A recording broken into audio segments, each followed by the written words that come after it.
Hello বন্ধুরা, সবাই কেমন আছো? আশা করি সবাই খুব ভালো আছো, আর আমিও ভালো আছি। আজকে হচ্ছে শুক্রবার, আমার দিদি বাড়িতে আছি আমি।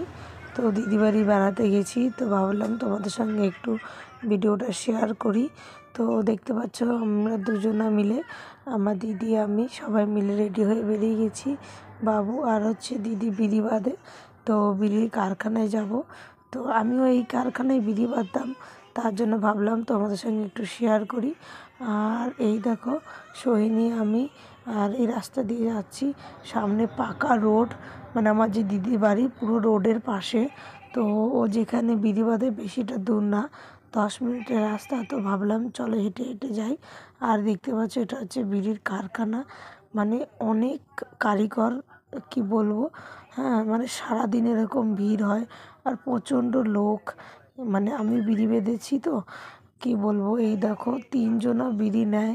আর এত মানে মানে কারিগর, মানে যাকে বলে যে বিড়ি বাঁধে, অনেক হচ্ছে মানে বউরা যে বিড়ি বাঁধে, এটা প্রতিদিন এরকম হয়।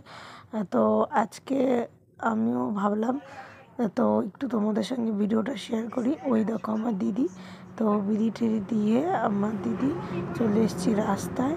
হ্যাঁ, রাস্তায় আসার সময় একটু সন্ধে সন্ধে হয়ে গেছে, তো ভাবছি সন্ধে যখন হয়ে গেছে তো চপ মুড়ি তো খাওয়াই যায়, তো চপ আর বেগনি নিয়েছি। আর আসার পথে দেখতে পেলাম ফুচকাওয়ালা, তো ফুচকাটাও একটু ফাইনালি খেয়ে নিলাম, কারণ আমাদের মেয়েরা তো সবসময় ফুচকাটা তো খেতে খুবই ভালোবাসে। তো দেখতে পাচ্ছ সৈনিকে দিইনি ফুচকাটা খেতে, কারণ সৈনির খুব ঠান্ডা লেগেছে। ও খেলে হচ্ছে গিয়ে আরও ঠান্ডা লেগে যাবে, যেহেতু ঠান্ডা জল, তার জন্য জল ফুচকা খাচ্ছি। আর আমার জল ফুচকাটা খেতে খুব ভালো লাগে, ওইখানে তো এরকম ফুচকা পাই না। তারপরে দেখতে পাচ্ছ ঘরে এসেছি, জামা প্যান্ট ছাড়া হয়ে গেছে।